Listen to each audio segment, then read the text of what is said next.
র হরফটি পড়ার নিয়ম র হরফটি মোটা ও পাতলা উভয়ভাবে পড়া যায়। র হরফটি মোটা করে পড়ার নিয়ম হচ্ছে 8টি। 1 নাম্বার হচ্ছে র এর উপর জবর হলে র সবসময় মোটা হবে, যেমন রব্বুকা।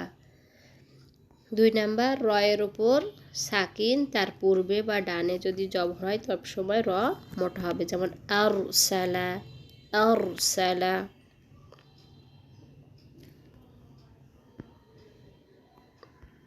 3 নাম্বার র সাকিন তার পূর্বে বা ডানে ইয়া বাদে অন্য হরফে সাকিন তার পূর্বে যদি জবর হয় তাহলে সবসময় র মোটা হবে। যদি এই শব্দের উপর থেমে যায়, আল কদর শাহর। 4 নাম্বার র এর উপর পেশ হলে র সবসময় মোটা হবে, যেমন আল রু। 5 নাম্বার র সাকিন তার পূর্বে বা ডানে যদি পেশ হয় তাহলে র সবসময় মোটা হবে, ওয়াল মুরসালাতি উরফা। 6 নাম্বার র সাকিন তার পূর্বে ইয়া বাদে অন্য হরফে সাকিন তার পূর্বে বা ডানে যদি পেশ হয় তাহলে সবসময় রটা মোটা হবে, যেমন তামুর, সুফর। র সাকিন তার পূর্বে বা ডানে যদি জের হয় এরপরে একই শব্দে জের বিহীন ইস্তিলার হারফ আসলে তাহলে র মোটা হবে। ইস্তিলার হারফ হচ্ছে 7টি, খ গইন কফ সদ ত ত। মিরসাদা। 8 নাম্বার র সাকিন তার ডানে 8 দিয়ে জের হলে র সবসময় মোটা হবে, যেমন ইরজিই পড়লে হবে না, ইরজিই। রব্বিরহামহুমা, রব্বিরজিউনি।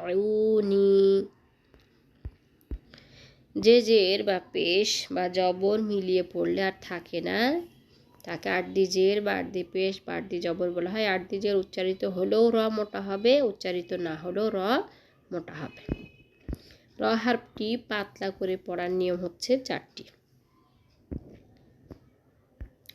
র হরফে জের হলে পাতলা করে পড়তে হবে, যেমন ওয়ান্নাহারি রি। র সাকিন তার পূর্বে বা ডানে যদি আসল জের হয় তাহলে সব সময় র পাতলা হবে, ওয়াফির আউনা। 3 নাম্বার র সাকিন তার পূর্বে বা ডানে ইয়া বাদে অন্য হরফে সাকিন তার পূর্বে বা ডানে জের হলে র পাতলা হবে, যেমন হিজির আযযিকর। র সাকিন তার পূর্বে বা ডানে ইয়া সাকিন হলে র সবসময় পাতলা হবে, যেমন নাকির। র এর উপর তাসদিদ যুক্ত জবর, তাসদিদ যুক্ত পেশ, তাসদিদ যুক্ত 2 জবর, তাসদিদ যুক্ত 2 পেশ হলে সেই রটা সবসময় মোটা হবে, যেমন আররন, উররন এই টাইপের। র এর উপর তাসদিদ যুক্ত জের হলে র সবসময় পাতলা হবে, যেমন বাররি এই টাইপের। ইমালা শব্দের অর্থ বাঁকানো বা ঝুঁকানো। সূরা হুদের 41 নম্বর আয়াতে র এর উপর ইমালা চিহ্ন থাকায় এই মাঝে রিহা শব্দে মাঝে রি এর পরিবর্তে রে পড়তে হবে, মাঝে রিহা পড়লে হবে না, মাঝে রেহা।